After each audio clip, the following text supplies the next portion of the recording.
Hi friends. మనకి బాగా దాహం వేసినప్పుడు మన దగ్గర ఒక సముద్రం ఉన్న అది దాహం తీర్చలేం. కానీ ఒక గ్లాస్ మంచినీళ్ళు మనకి దాహం తీరుస్తాయి.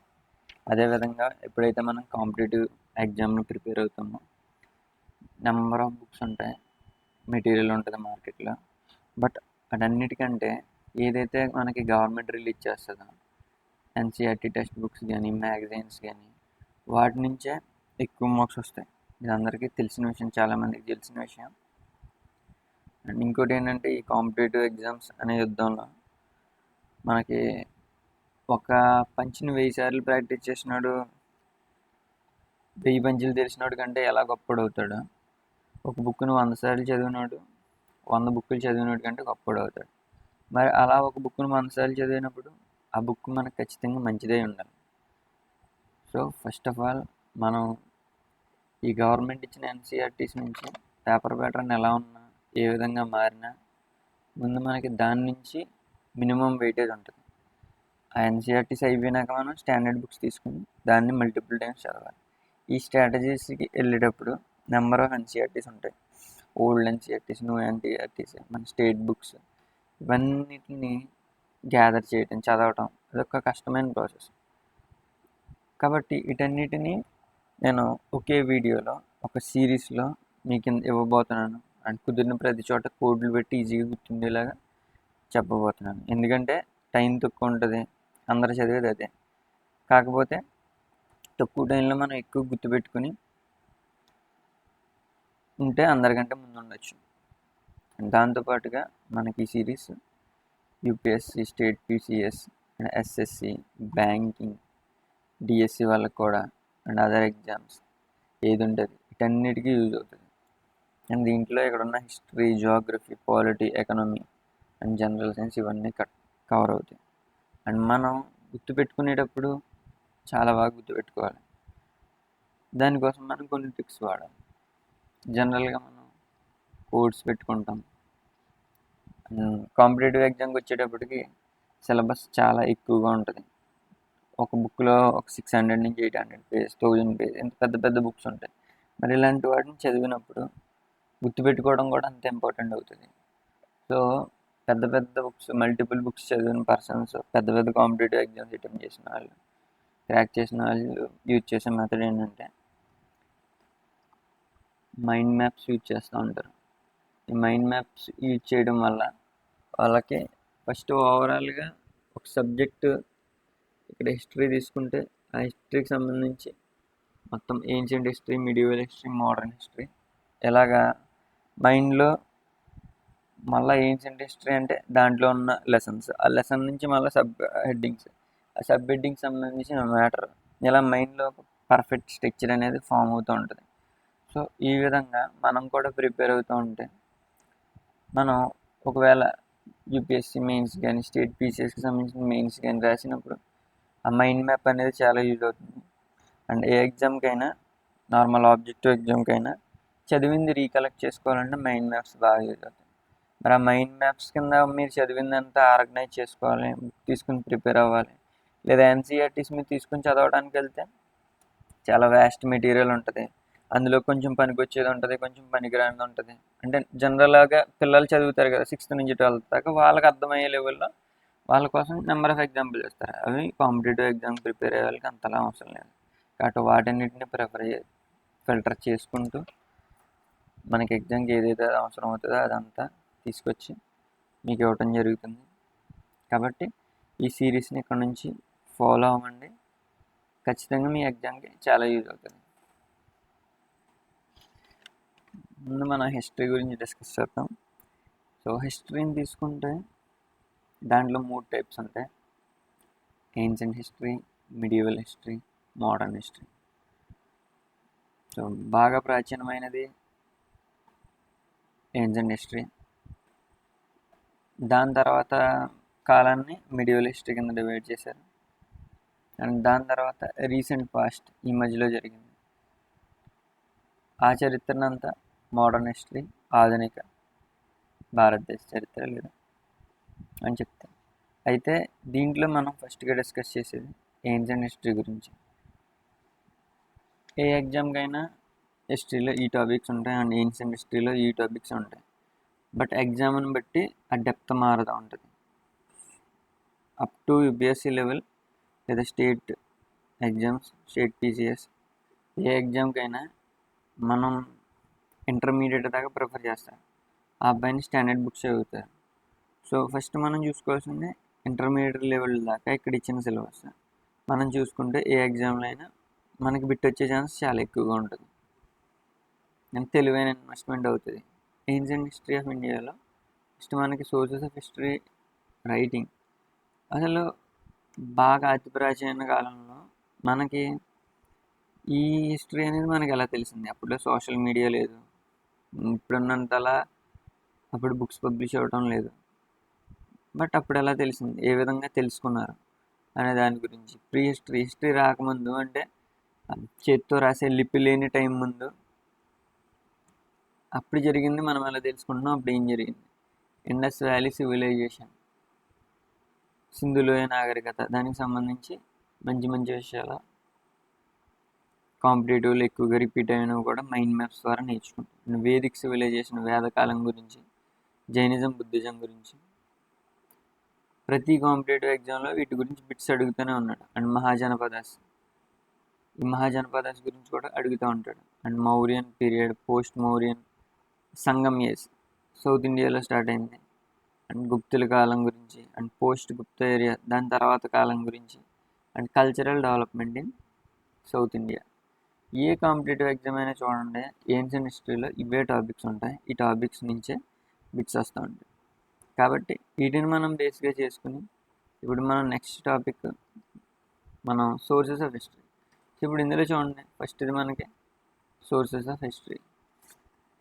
ఆ సోర్సెస్ ఆఫ్ హిస్టరీ గురించి మనం ఇప్పుడు నేర్చుకోబోతున్నాం. సో ఇలాగా ఇందులో ఉన్న ప్రతిదీ మైండ్ మ్యాప్స్ ద్వారా మనం నేర్చుకుంటూ ముందుకెళ్తాం.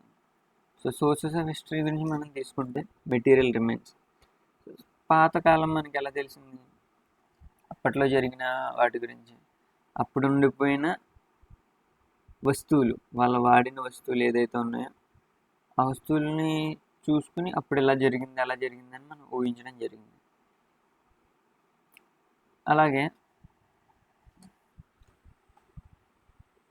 మనుస్క్రిప్ట్స్, చేతితో రాసిన పుస్తకాలు అవి ఉంటాయి, పబ్లిష్ చేయనివి ఆ కాలంలో రాసేవారు కదా, అవి వాటిని సంబంధించి కూడా మనకి పాత హిస్టరీ తెలుస్తూ ఉంటుంది.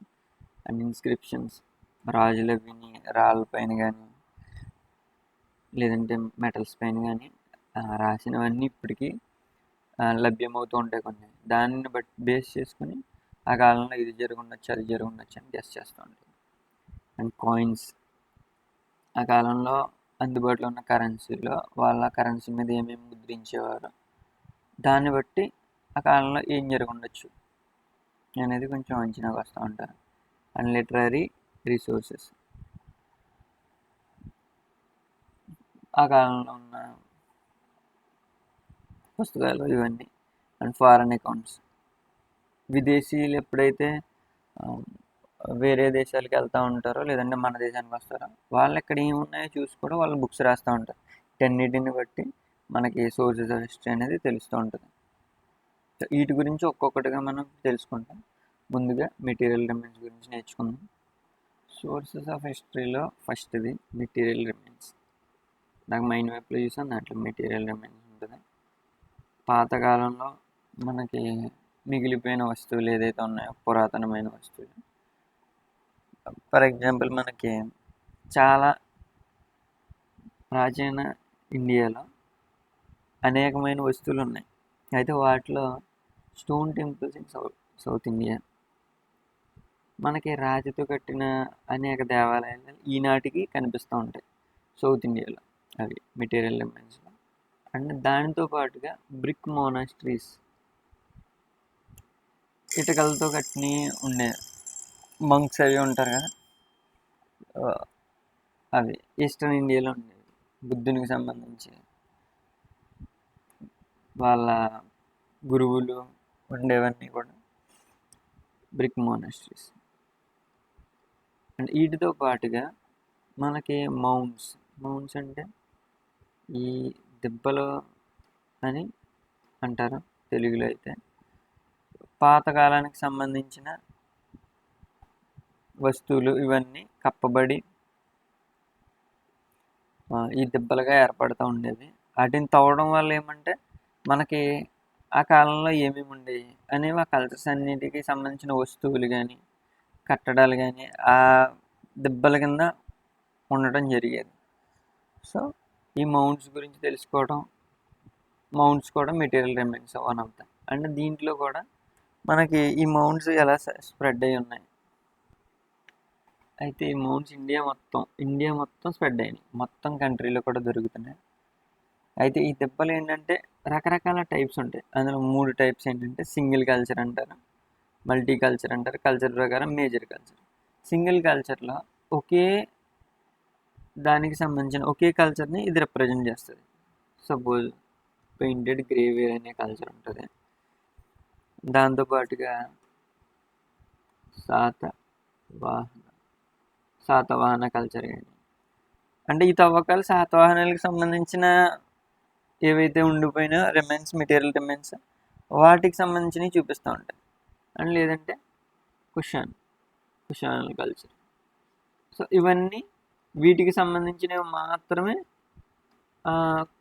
చూపించే కొన్ని ప్లేసెస్ ఉన్నాయి. సో వాటిని సింగిల్ కల్చర్ అంటారు. ఒకే కల్చర్ ఉంది, ఇక్కడ మిక్స్ అవ్వాలి. అలాగే మల్టీ కల్చర్ అనేది అదే కట్టడాల్లో ఒక ప్లేస్లో ఒక మట్టి దెబ్బలో మనం మౌంట్స్లో మనం తవ్వామంటే అక్కడ ఒక కల్చర్ ఉంటుంది, దాంతోపాటు ఇంకా వేరే కల్చర్కి సంబంధించినవి కూడా ఉంటాయి. అంటే డిఫరెంట్ టైం పీరియడ్స్కి మధ్యన ఆ కల్చర్స్ గురించి మనకి ఎక్స్ప్లెయిన్ చేయడం జరుగుతుంది. సపోజ్ రామాయణ ఉంది, ఆ తర్వాత మనకి వేరే టైం పీరియడ్ సంబంధించిన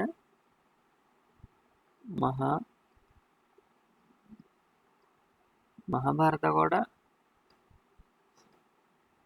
అది ఒకే ప్లేస్లో మల్టీ కల్చర్.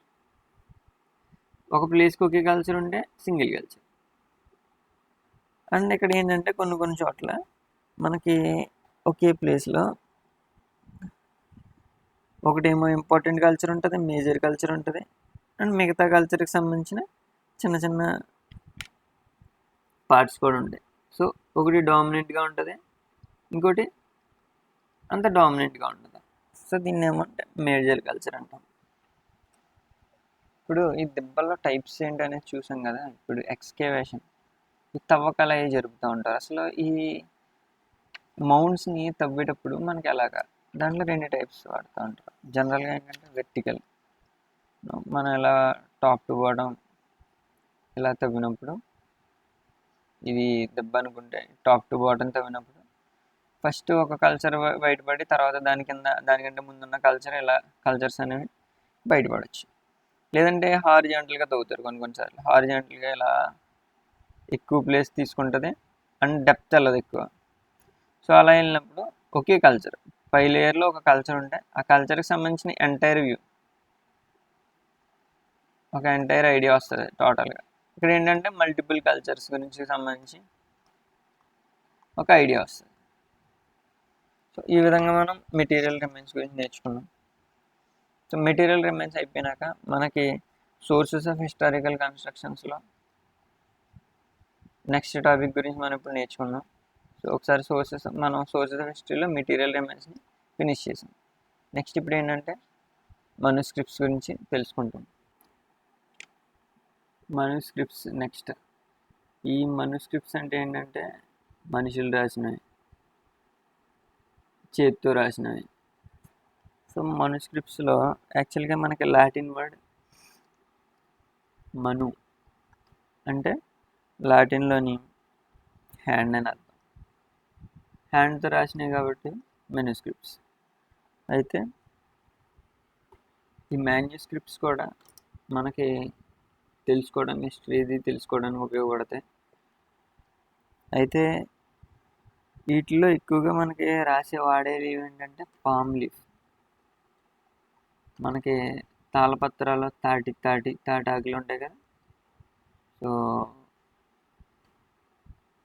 వాటితోటి రాస్తూ ఉంటారు. తాటాకులు కానీ.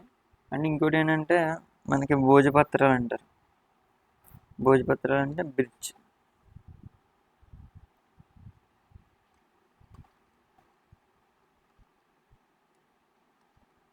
భోజపత్రాలు అంటే ఈ బిచ్చిటి యొక్క బార్క్ ఉంటుంది కదా, బెరడు, ఆ బెరడు మీద రాస్తూ ఉంటారు కట్టి. సో ఇది కూడా మనస్క్రిప్ట్స్లోకి వస్తాయి. సో ఇలా వీటి మీద రాస్తూ ఉంటారు. అదే మనకి పామ్ ట్రీస్, మీకు తాటి పత్రాలు ఉంటాయి కదా, తాటాకులు అన్నింటిని కట్ చేసుకుని ఇలా ఒక దంతల్లా పెడతా ఉంటారు. వీటిని తాళపత్రాలు అవి అంటూ ఉంటారు. ఇవన్నిటిని కట్టి బుక్ కింద తయారు చేస్తూ ఉంటారు. అయితే ఇవి చాలా కాలం ఇవి సర్వైవ్ అయినాయి. బట్ ఏంటంటే ఇన్సెక్ట్స్, కీటకాలు అవి తినేయడం వల్ల కొన్ని పోయినాయి. కొన్ని ఏమో కాల్ చేసేవారు, డిస్ట్రాయ్ చేసేవారు. ఆ కాలంలో మనకి సంబంధించిన గ్రంథాలు అవి బ్రిటిష్ వారు అవ్వచ్చు, కొంతమంది ఫారెన్, లేదంటే కొంతమంది రాజులు అవ్వచ్చు.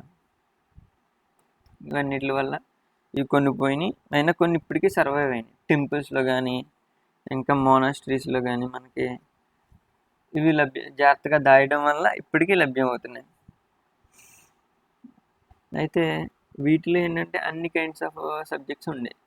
సబ్జెక్ట్స్ ఏమేమి వేటి మీద రాసేవారంటే మనకి రిలీజియస్కి సంబంధించి ఉండేవి, మతానికి సంబంధించినవి, దాంతోపాటు కింగ్కి సంబంధించి ఆ కాలంలో కింగ్స్ ఏం చేసేవారు, వాళ్ళ లైఫ్ స్టైల్ ఎలా ఉండేది, వాళ్ళు ఏమేమి యుద్ధాలు చేసేవారు, ఇవన్నీ కూడా అందులో రాసేవారు. అండ్ వీటితో పాటుగా ఈ మెడిసిన్ అనేది కూడా, మెడిసిన్ గురించి కానీ సైన్స్ గురించి కానీ ఇలా రకరకాల సబ్జెక్ట్స్ వీటి మీద రాస్తూ ఉండేవారు. అయితే దీంతో పాటుగా మనకి బాగా ఫేమస్ అయిన ఎపిక్స్ ఉంటాయి కదా, రామాయణం, మహాభారతం అంటే కొన్ని పోయమ్స్, ఆ రోజుల్లో పోయమ్స్ కూడా రాసేవారు. నాటకాలు, and many of these were in Sanskrit. ఈ లాంగ్వేజ్ దేంట్లో ఉండేది, ఇప్పుడు వీటికి సంబంధించి లాంగ్వేజ్ ఏముండేది, సాంస్క్రిట్లో రాసేవారు. చాలా వరకు అయితే సాంస్క్రిట్లో రాసేవారు. కొన్ని ప్రాకృతంలో ఉండేవి, కొన్ని ప్రాకృతిలో ఉండేవి, కొన్ని అయితే ప్రాకృతిలో ఉండేవి. దాంతోపాటు తమిళ్లో కూడా కొన్ని లభ్యమయ్యాయి. ఇవి మనుస్క్రిప్ట్స్ గురించి. హ్యాండ్తో రాసినవి మనుస్క్రిప్ట్స్. ఇవి లాటిన్లో మను అంటే హ్యాండ్. అయితే పాము బ్రిడ్జ్ మీద వాడుతూ ఉంటారు. సో వాటిలో ఉండే వేటి గురించి రాశారు అనేవి అండ్ ఏ భాషల్లో రాసామనేవి ఇవి తెలుసుకుంటే మనకి ఎక్కడి నుంచి ఒక బిట్ వచ్చే ఛాన్స్ ఉంటుంది. సో మనుస్క్రిప్ట్ మనం కంప్లీట్ చేసాం. అండ్ నెక్స్ట్ ఏంటంటే ఇన్స్క్రిప్షన్స్. ఇప్పుడు ఇన్స్క్రిప్షన్స్ మీద ఎన్సీఆర్టీ బుక్స్లో ఇచ్చిన పాయింట్స్ చూద్దాం. మనకి ఇన్స్క్రిప్షన్స్ గురించి ఫస్ట్, ఇన్స్క్రిప్షన్స్ అనేవి ఎవరు రాస్తారు? జనరల్గా ఇన్స్క్రిప్షన్స్ మనకి కింగ్స్ రాస్తారు. కింగ్స్ కానీ క్వీన్స్ కానీ, కొన్నిసార్లు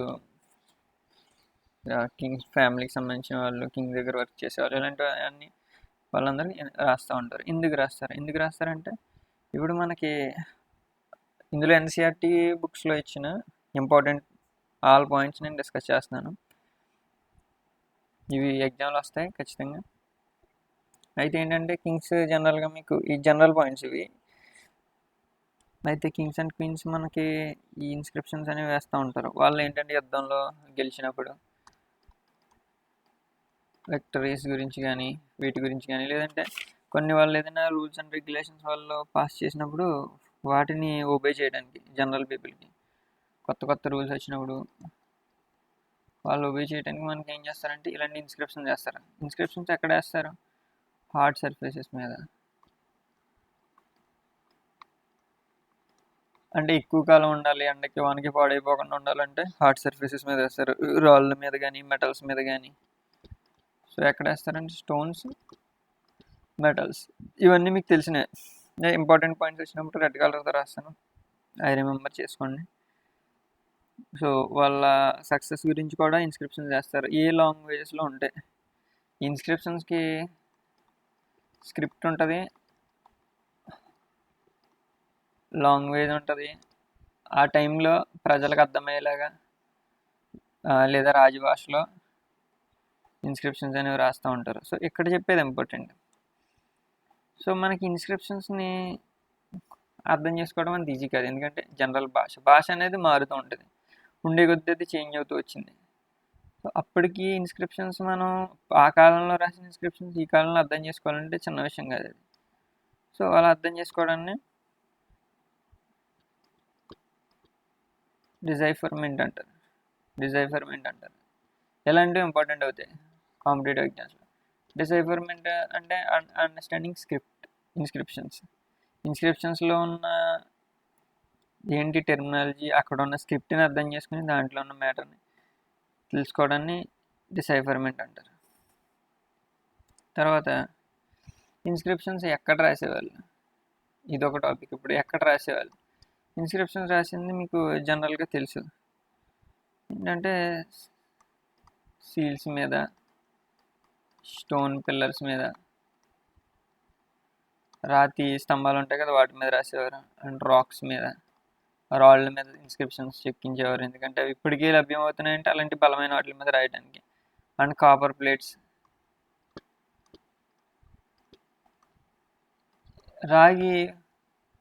రాగి మీద వేసిన ఇన్స్క్రిప్షన్స్ కూడా ఇప్పటికీ పాడవకుండా లభ్యమవుతున్నాయి. టెంపుల్ వాల్స్ మీద కూడా రాసేవారు. వాల్స్ ఇవన్నీ జస్ట్ తెలుసుకుంటే సరిపోతుంది. బ్రిక్స్ మీద కూడా. సో ఇవన్నీ ఇన్స్క్రిప్షన్స్ ఎక్కడ వేశారు. సో ఇన్స్క్రిప్షన్స్ గురించి ఏ టైంలో ఇన్స్క్రిప్షన్స్ రికార్డ్ చేసేవారు బాగా ఎంటైర్ కంట్రీ, మన దేశం మొత్తం మీద ఎర్లియర్ ఇన్స్క్రిప్షన్స్ అంటే ప్రాచీన కాలంలో ఇన్స్క్రిప్షన్స్ అన్నీ కూడా రాసినవి స్టోన్స్ మీద. బట్ ఎప్పుడైతే క్రిస్టియన్ ఎరా వచ్చిందో, అంటే బ్రిటిష్ వాళ్ళు వచ్చిన టైంలో మనకి దేని మీద స్టార్ట్ చేశారంటే స్టోన్స్ మీద నుంచి కాపర్ ప్లేట్స్ మీద ఇన్స్క్రిప్షన్స్ రాయడం అనేది మొదలుపెట్టారు. సో అప్పుడు స్టోన్స్ మీద రాసింది ఇప్పుడు కాపర్ ప్లేట్స్ మీద రాయడం దాకా వచ్చింది. తర్వాత ఇన్స్క్రిప్షన్స్ ఒకప్పుడు మనకి ఈ స్టోన్ మీద రాయటం అనేది సౌత్ ఇండియాలో కూడా లార్జ్ స్కేల్లో ఉండేది.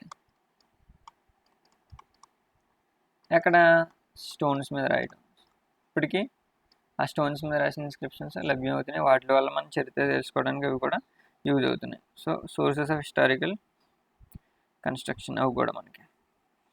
అయితే దాంతోపాటుగా మనకి ఇక్కడ ఒక ఇంపార్టెంట్ పాయింట్ ఉంటుంది, ఏంటంటే మనకి హిస్టరీ ఆఫ్ మౌర్య పైన రాస్తున్నాను. మౌర్య అండ్ పోస్ట్ మౌర్యుల తర్వాత కాలం కానీ గుప్తుల కాలం కానీ ఇన్స్క్రిప్షన్స్ అంటే ఇవి గుర్తుపెట్టుకోవాలి. మౌర్యుల అనంతర కాలం, గుప్తుల కాలం. ఈ గుప్తుల కాలం ఇవన్నిటికి మనకి సిరీస్ ఆఫ్ కలెక్షన్స్ ఉండే ఇన్స్క్రిప్షన్స్ అన్నీ కూడా.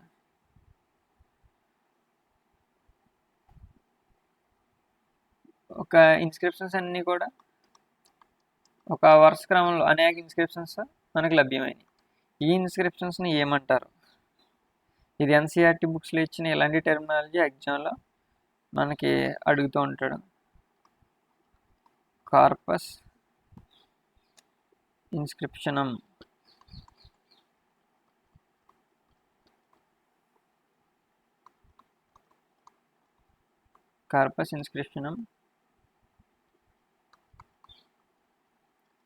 ఇండికారం.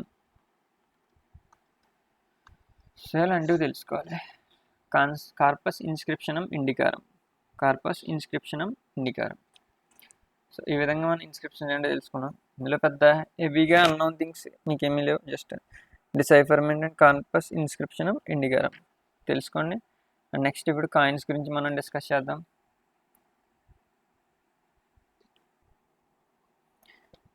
మనం కాయిన్స్ గురించి తెలుసుకోవాల్సిన విషయాలు అయితే, కాయిన్స్ అనేవి చాలా వరకు మనకి ఎర్త్ సర్ఫేస్ మీద దొరికాయి, కానీ కొన్ని ఏంటంటే అన్ఎర్త్డ్ బై డిగ్గింగ్, తవ్వకాల ద్వారా కొన్ని కాయిన్స్ బయటపడినాయి. అయితే ఇక్కడ ఇంపార్టెంట్ వర్డ్ ఏంటంటే కాయిన్స్ని రీసెర్చ్ చేయడాన్ని ఏమంటారు, కాయిన్స్ గురించి స్టడీ చేయడాన్ని ఏమంటారు? ఎన్నో ఎగ్జామ్స్లో వచ్చింది ఇది, న్యూమిస్మాటిక్స్ అంటారు. కాయిన్స్ గురించి స్టడీ చేయడాన్ని న్యూమిస్మాటిక్స్ అంటారు. మనకి ఏన్షియంట్ ఇండియాలో ఇప్పుడున్నట్టు మనకి పేపర్ కరెన్సీ ఉండేది కాదు. అప్పుడు ఏంటంటే ఓన్లీ కాయిన్స్ ఉండేవి. మన ఏన్షియంట్ హిస్టరీ చదువుతున్నాం, ఏన్షియంట్ ఇండియాలో కాయిన్స్ ఉండేవి అప్పట్లో. అని ఏంటంటే కాయిన్స్ దేంతో తయారు చేసేవారు, ఏం మెటల్తో తయారు చేసేవారంటే కాయిన్స్ తయారు చేసిన మెటల్స్ ఏంటంటే మనకి silver, gold, lead.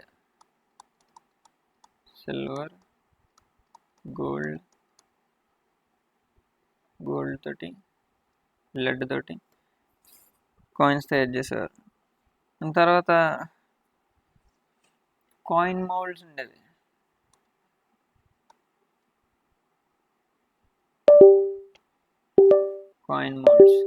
Coin moulds అనేవి క్లేతో తయారు చేసేవారు.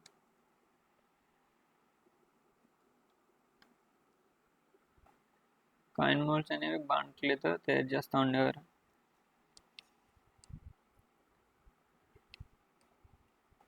సో మనకేంటంటే ఈ కాయిన్ మోడ్స్ బాండ్ క్లేతో తయారు చేస్తూ ఉన్నారు కదా, మోస్ట్ ఆఫ్ దెమ్ కుషాన్ పీరియడ్లో, కుషానుల కాలంలో లభ్యమైనవి. అంటే మట్టిని కాల్ చేసి దాంట్లో కాయిన్స్ వచ్చేలాగా ఒక మూసలా తయారు చేసేవారు, దాని నుంచి కాయిన్స్ తయారు చేశారు. తర్వాత ఏంటంటే ఈ పోస్ట్ గుప్తాస్ పీరియడ్,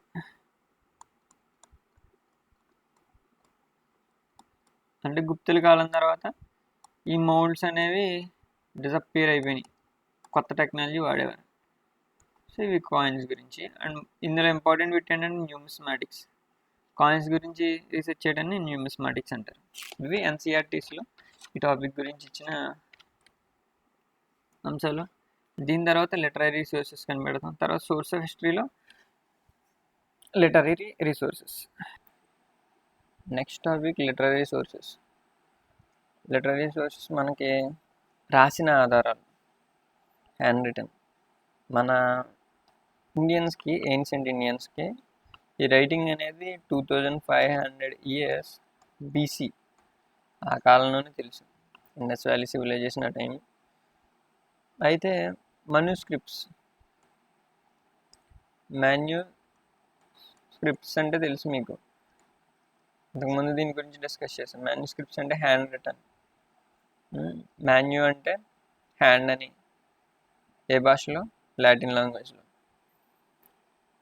సో అయితే మనకి 4th century AD, 400 AD నుంచి లభ్యమైనవి రాసిన మాన్యుస్క్రిప్ట్స్. అవి కూడా ఎక్కడంటే సెంట్రల్ ఏషియా, గుర్తుపెట్టుకోండి, సెంట్రల్ ఏషియా. అయితే మనకి ఈ మాన్యుస్క్రిప్ట్స్ ఇలా రాయడం, చేతితో రాసిన వాటిలో ఇంపార్టెంట్ ఏంటంటే ఒకటి సంగం లిటరేచర్.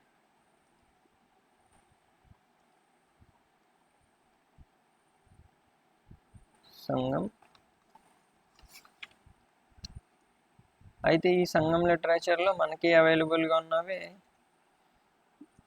30,000 lines ఆఫ్ పోయిటరీ, 30,000 లైన్లు సంబంధించిన పోయిటరీ మనకి అవైలబుల్గా ఉన్నది.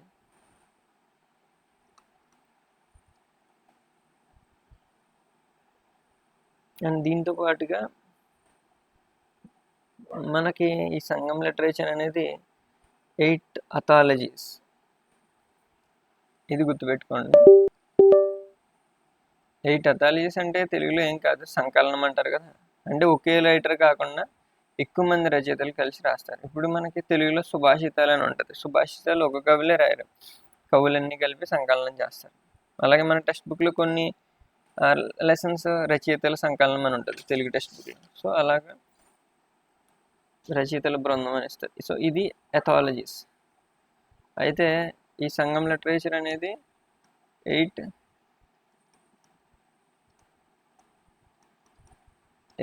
ఎథాలజీస్ కింద డివైడ్ చేశారు. దానికి పెట్టిన పేరు ఏంటంటే ఎత్తుటొక్కల్. ఎత్తుటొక్కల్.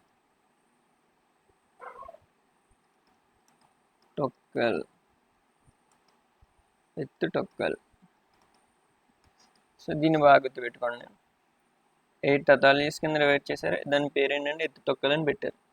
అండ్ దాంతోపాటుగా ఇక్కడ పోయమ్స్ అన్నిటిని కలెక్ట్ చేశారు కదా. సో ఈ కలెక్ట్ చేసిన పోయమ్స్కి మనం ఇప్పుడు నేర్చుకునేది లిటరరీ సోర్సెస్ గురించి. అయితే ఇక్కడ పోయమ్స్ కలెక్ట్ చేశారు కదా, ఈ కలెక్ట్ చేసిన పోయమ్స్కి ఏం పేరు పెట్టారంటే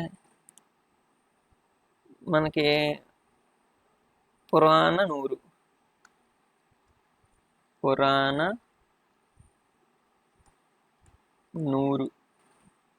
మనం జనరల్గా తెలుగులో 100 అంటే 100 అనుకుంటాం, కానీ పురాణ నూరు అంటే 400 పోయమ్స్ అన్ని కలిపి 400 ఎక్స్టీరియర్ ఇవి ఈ పోయమ్స్ అన్ని కలిపి. సో దీంట్లో ఏంటంటే మళ్ళా దీంట్లో ఒక 2 గ్రూప్స్ ఉండేవి. ఆ 2 గ్రూప్స్ ఏంటంటే 2 మెయిన్ గ్రూప్స్లో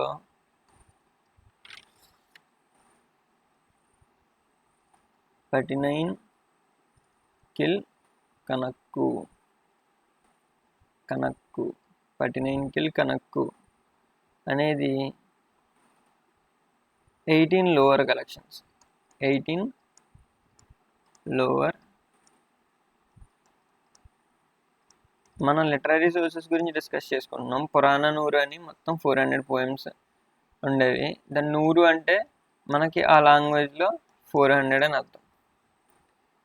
అయితే దాంట్లో 2 మెయిన్ గ్రూప్స్ ఏంటంటే పటినైన్ కిల్ కనక్కు అంటే 18 లోవర్ కలెక్షన్స్, అండ్ పట్టు అంటే 10 సాంగ్స్. పట్టు అంటే 10 సాంగ్స్. సో ఈ గుర్తుపెట్టుకోండి, 10 సాంగ్స్. వీటికి హిస్టారికల్లీ ఇంపార్టెన్స్ ఉంది. లిటరరీ సోర్సెస్ అంటే మనకి మనుస్క్రిప్ట్స్, అసలు స్క్రిప్ట్స్ ఎప్పుడు వచ్చినాయి, మనుస్క్రిప్ట్ ఎప్పుడు స్టార్ట్ అయింది, తర్వాత సంఘం లిటరేచర్లో ఎన్ని లైన్స్ ఉన్నాయి, తర్వాత అథాలజీస్ ఏంటి, దాన్ని ఏమని పిలిచేవారు, 8 అథాలజీస్ని ఎత్తుటొక్కల్ అని పిలిచేవారు. అండ్ పురాణ నూరు 400. దాంట్లో మళ్ళీ 2 టైప్స్, 39 కిల్ కనక్కు 18 లోవర్ కలెక్షన్స్, అండ్ పట్టు అంటే 10 కలెక్షన్స్. సో ఇవన్నీ ఓల్డ్ అవ్వడం వల్ల వీటికి హిస్టారికల్గా చాలా ఇంపార్టెన్స్ ఉంది. అండ్ సెవరల్ లేయర్స్గా ఉండేవి, అంటే 1 ఆఫ్టర్ 1 ఉండేవి.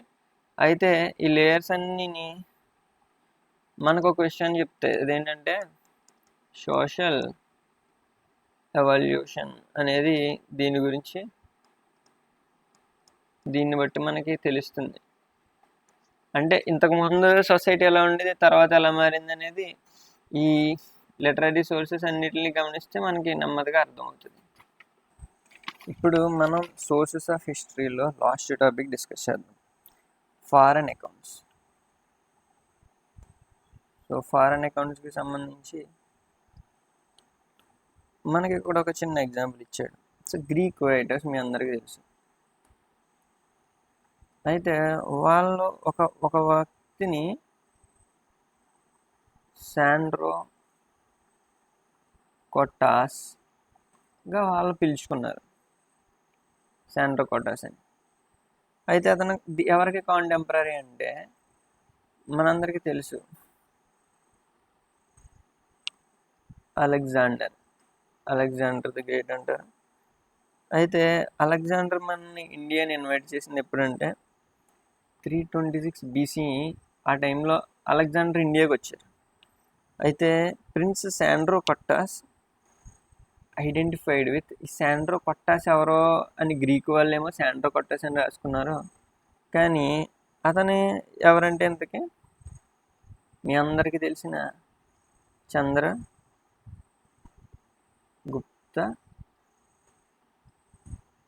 మౌర్య అతను. అయితే ఈ చంద్రగుప్త మౌర్య ఇప్పుడు అతనికి యాక్సెషన్ ఎప్పుడు జరిగింది? పట్టాభిషేకం అంటారు కదా,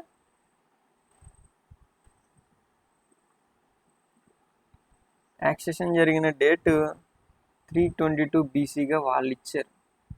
సో అక్కడ బుక్స్లో అయితే ఇది మొత్తానికి మన ఇండియన్ క్రొనాలజీ అంటే తెలుసు కదా, హిస్టరీలో డేట్స్ అని ఇస్తారు కదా.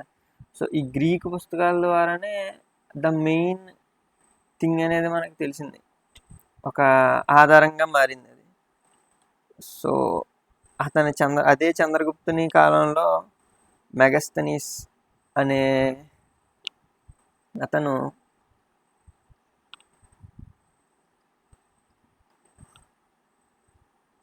ఇండికా అనే బుక్ రాస్తాడు, విజిట్ చేసి ఫారెనర్ మెగస్తనీస్. అయితే ఇది ఇంకా ఫ్రాగ్మెంట్స్ రూపంలో ఉంది, అంటే శకలాల రూపంలోనే దొరుకుతుంది, లభ్యమవుతుంది. సో ఇది ఫారెన్ అకౌంట్స్, విదేశీయులు మన ఇండియాకి వచ్చి మనకి ఇచ్చిన ఇన్ఫర్మేషన్ గురించి ఇచ్చిన చిన్న ఇన్ఫర్మేషన్. సో ఈ విధంగా మనం స్టార్టింగ్ నుంచి అసలు ఏన్షియంట్ హిస్టరీ ఏంటి, దాంట్లో ఏమేమి చాప్టర్స్ ఉంటాయి అనేది మనం క్లియర్గా డిస్కస్ చేసుకున్నాం. అయితే ఇందులో మనం సోర్సెస్ ఆఫ్ హిస్టరీ రైటింగ్ అనేదాన్ని ఇక్కడితో కంప్లీట్ చేసాం. ఎన్సీఆర్టీసీ నుంచి మనం సేకరించిన ఇన్ఫర్మేషన్ వచ్చింది. అండ్ మిగతా చాప్టర్స్ అన్నీ కూడా మన నెక్స్ట్ వీటి గురించి కూడా మనం డిస్కస్ చేయబోతున్నాం. ఇప్పటిదాకా వీటి గురించి డిస్కస్ చేసాం. అండ్ ఫర్దర్గా మిగతా చాప్టర్స్ అన్నిటిని ఇదే రూపంలో మైండ్ మ్యాప్లో ఒక్కసారి చూడండి. సింపుల్ క్రోనాలజీ ఇక్కడ నుంచి ఇలా చూసుకుంటే ఫస్ట్ చాప్టర్ క్లియర్ చేసాం. నెక్స్ట్ చాప్టర్స్ అన్నీ కూడా నెక్స్ట్ వీడియోస్లో మనం చేయబోతున్నాం. అండ్ మనకి ఎగ్జామ్స్ దగ్గరగా ఉన్నాయి, Group 1, Group 2 and even UPSC prepare అయ్యే వాళ్ళు ఎన్సీఆర్టీస్కి సంబంధించి తొందరగా నేర్చుకోవాలన్నా కానీ మనకి ఇంచుమించు వితిన్ 2 monthsలో నేను ఇటు సోషల్కి సంబంధించిన హిస్టరీ, ఎకనామీ, పాలిటీ, జోగ్రఫీ కానీ అండ్ మిగతా సబ్జెక్ట్స్ మీకు కావాల్సిన సైన్స్కి సంబంధించిన సబ్జెక్ట్స్ ఎన్సీఆర్టీ సమ్మరీస్ కానీ అండ్ దాంతోపాటుగా కరెంట్ అఫైర్స్ అది కూడా బ్రీఫ్గా మీకు లాస్ట్ 6 months కరెంట్ అఫైర్స్ నేను చేస్తాను. సో ఇదంతా 2 monthsలో చేస్తాను. ఇది ఎంత కష్టమైనా కానీ ఉండే కొద్దీ ఇంకొంచెం ఇంప్రూవ్మెంట్ చేసుకుంటూ మీ అందరికీ యూజ్ అయ్యేలా ఇదే విధంగా చేయబోతున్నాను. కాబట్టి ఛానల్ని సబ్స్క్రైబ్ చేయండి. Thanks for watching.